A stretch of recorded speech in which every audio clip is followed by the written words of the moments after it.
You're listening to Big World Network.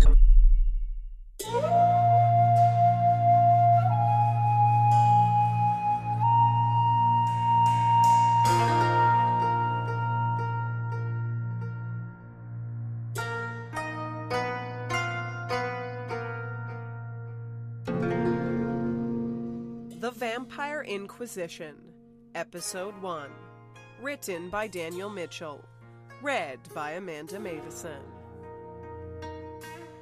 Stepping through the tavern doors, Darren threw back the hood of his traveling cloak as he pulled it around him tightly.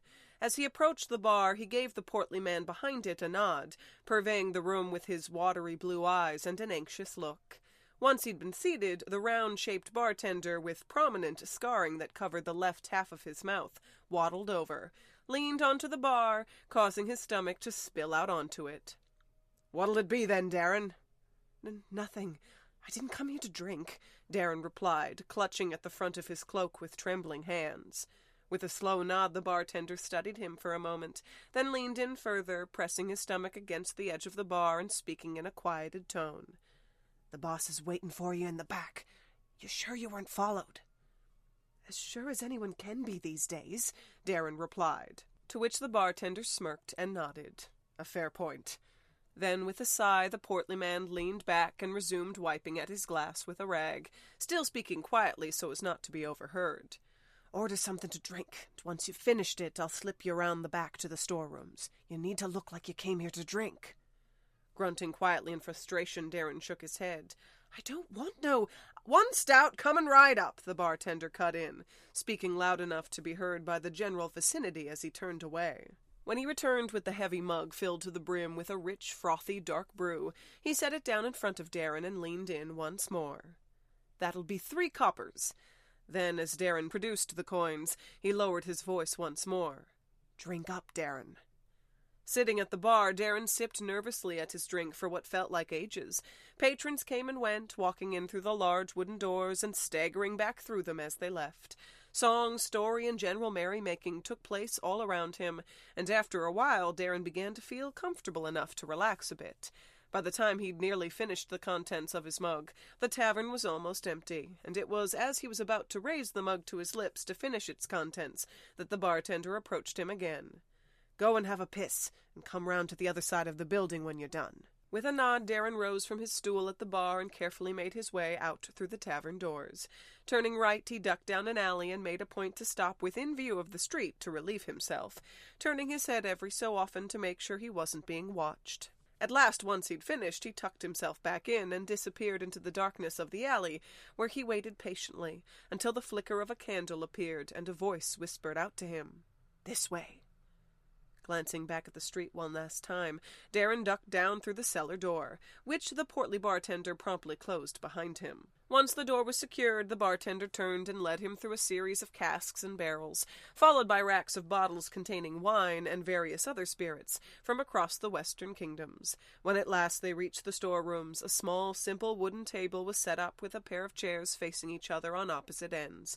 A single lantern lit the room, hung from a nail in one of the supporting beams. "Go on in. He'll be along in a moment." With a nod, Darren stepped inside and took a seat in one of the chairs, positioning himself so that he could watch the entrance to the cramped room.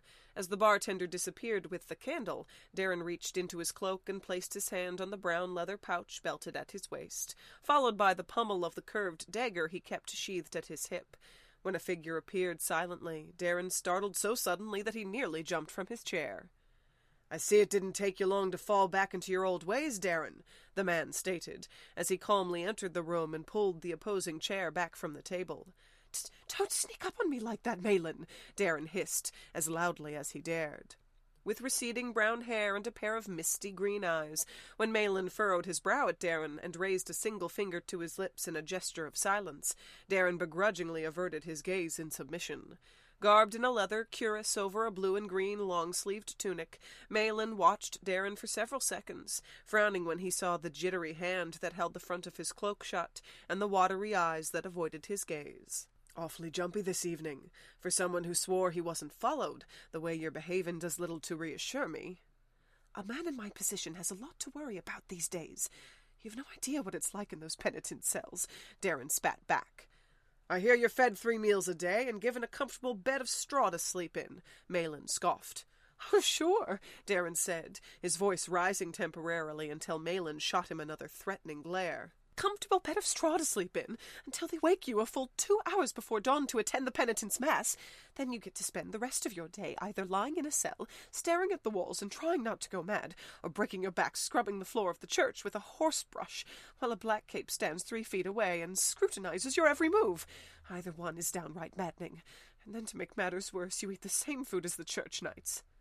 Wincing, Malin turned his head away in disgust. Since when did they start feeding the penitents church night stew? Used to be you got fresh warm bread, some salted beef, and clean water.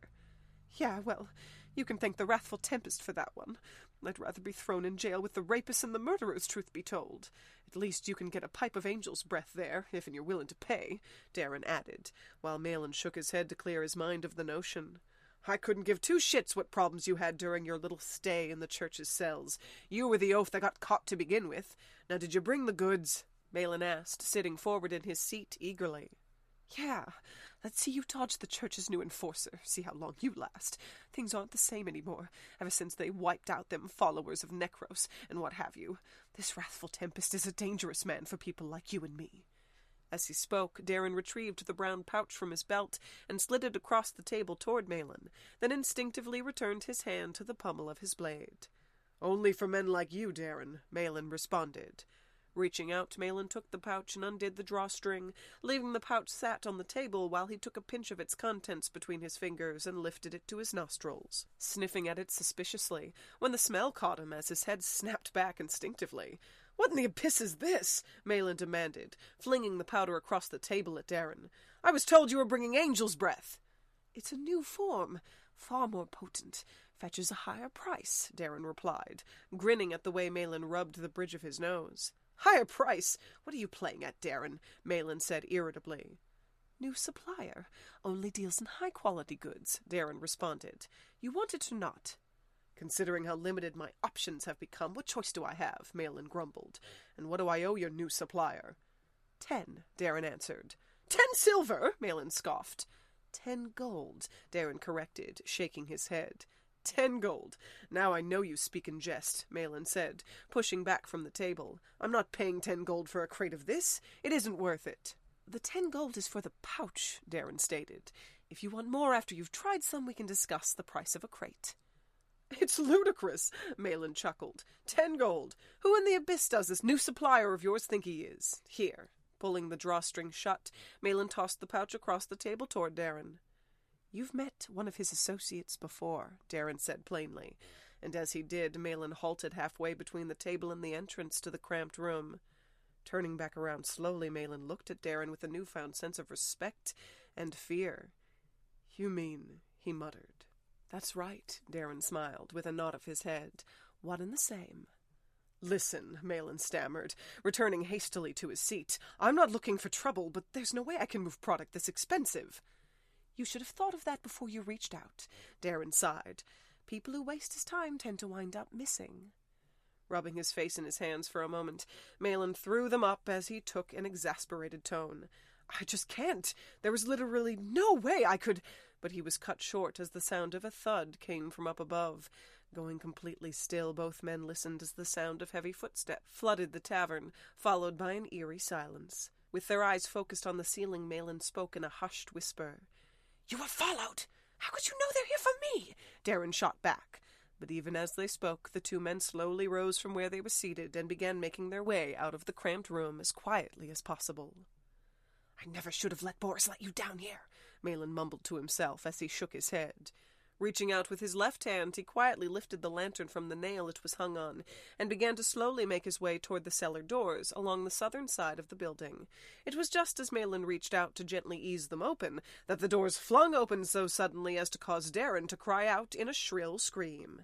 A large black-caped church knight squatted down above them, holding up a torch and staring at the pair. Buckled to his left forearm was his shield, and holstered at his right hip was a menacing-looking war-hammer, with a haft nearly as long as a greatsword. Darren, is that you? The church knight asked, as Darren reeled back in horror. It is you, isn't it? Grisbane, it's Darren! What, again?" another black-caped knight asked, standing just behind the large one and peering down over him. "Oh, he's not going to be happy with you, Darren." "Run!" Darren screamed, nearly shoving Malin over as he pushed off and darted back further into the cellar. "Oh, come on now, Darren. There's no need for that sort of behavior. You're just going to make him angrier acting like that," the large church knight called out. But by then, Darren had disappeared into the labyrinth of casks and wine racks. Finding himself a corner to nestle into, Darren slumped down and breathed heavily. "I can't get caught. I cannot get caught," he thought to himself, as if he'd needed a reminder of the price of failure. For several minutes he continued to sit in complete silence, listening carefully for any approaching sounds. At last it came, and the sound of slow, purposeful steps approaching his hiding place. His hands trembling so hard he could scarcely clamp them over his mouth, Darren closed his eyes and remained as still as he possibly could, while the ominous footsteps came within mere feet of him. Coming to a stop nearby, for a moment Darren was certain he'd been discovered, until eventually they began winding their way back around the wine rack he'd slumped behind. It was just as he was heaving a silent sigh of relief that the fingers of a metal gauntlet grabbed hold of his dirty blonde hair and clamped down tightly, pulling him over the wine rack and shattering several bottles in the process. "No! No, gods, no!" Darren wailed, kicking and flailing as the hand dragged him back through the cellar. Down narrow aisles and the long rows of casks he was dragged, until at last they reached the stairs, and he was dragged up those as well. When he was pulled out into the light of the torches, Darren found himself surrounded on all sides by black-caped knights of the church, while the one who had dragged him stepped over to confer silently with the large one who had discovered him. Even if he hadn't already known, the distinct lack of the traditional shield of the church knight confirmed any hopeful doubts he may have had, along with the pair of crossed longswords at the back of the church knight's waist. Nearby, Malin sat on the ground with his hands bound, and a nasty mark on the side of his face from where he'd apparently tripped as Darren had shoved him. When Malin shot him a nasty look, Darren flinched and shied away.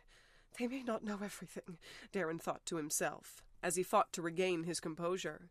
A few seconds later, the church knight who dragged him from the cellar strode over and knelt down before him. Reaching up, he removed the angel-winged helmet from his head and set it carefully on the ground next to him. Staring at the helmet for a moment, Darren warily glanced over and saw the female seraph amidst the sunburst grasping the winged sword of Mythos, adorning the front of his breastplate, and as he forced his eyes to rise upward against their will, he found himself being stared down once again by the Wrathful Tempest. Deep, piercing pools of brown glared down at him, his eyebrows narrowed and his mouth turned down in a slight frown. They were the kind of eyes that made him writhe in discomfort, as if the weight of his sin suddenly grew 10 times heavier, and he couldn't bear to be in his own skin any longer. "Are there laws against a man having a drink now, Church Knight?" Darren asked, doing his best to sound irritated and innocent. Wordlessly, Roningus held out his hand, and the church knight he knew to be Grisbane placed the brown pouch they'd left behind in his hand. As Roningus undid the drawstrings, Darren did his best not to wince, as he reached in and withdrew a large pinch of the angel's breath it contained, then made a point to hold it up and sift it through his fingers, as a light breeze caught it and carried it away. "Is that meant to be mine, then?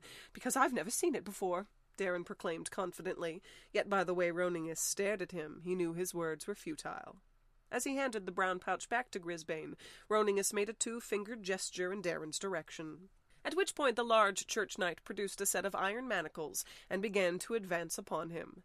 Recalling his time spent in the penitent cells, tears came to Darren's eyes as he realized what he'd done to be free of them, and what it would cost him his second time around.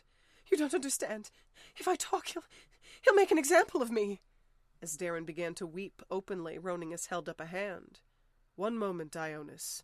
Then, as Ionis came to a sudden halt, "Darren, who will make an example out of you?" Shaking his head, Darren pushed himself up onto his knees, keeping his cloak pulled tight around him, sniffling loudly as he curled up and clutched his stomach. "I can't. I've already said too much." Tilting his head, Roningus took his helmet in his left hand and tucked it under his arm as he rose from where he knelt. "Shackle him, and let's bring him in. I want to find out where this poison is coming from, and how it's getting inside our walls again." "Yes, Commander," Ionis replied, and began to advance upon Darren once more when the watery-eyed man produced a long, curved dagger from beneath his cloak. Brandishing it at the large church knight, Darren clumsily staggered backwards, falling onto his backside and crawling away on his hands and feet as he cried out, "No! I won't go back! I can't go back!" "Easy now, Darren. No one wants to hurt you," Ionis said, holding his hands out reassuringly as he spoke, and by the large church knight's tone, Darren knew he meant what he said.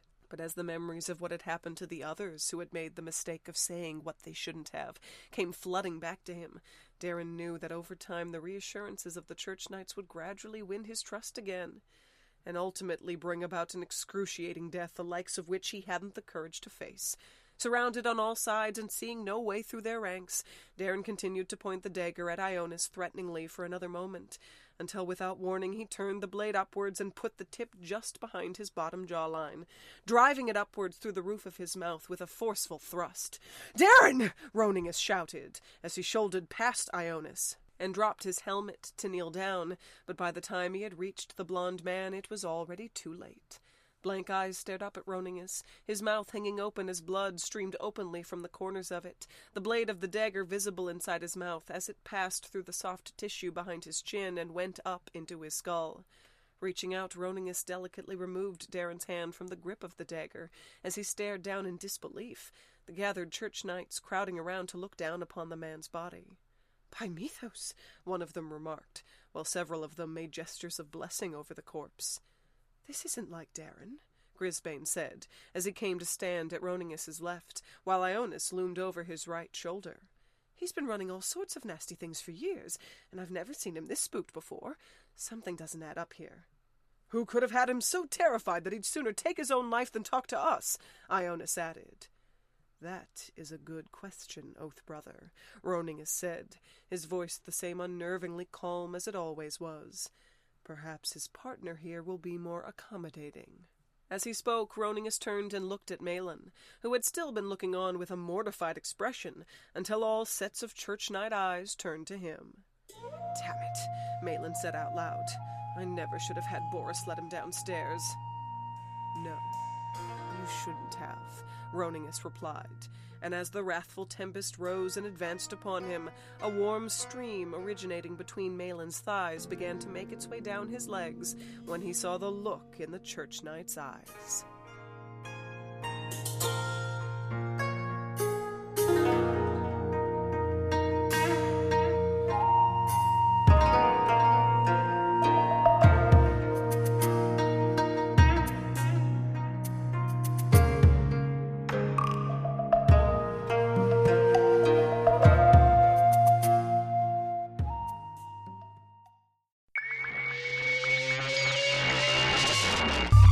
You're listening to Big World Network.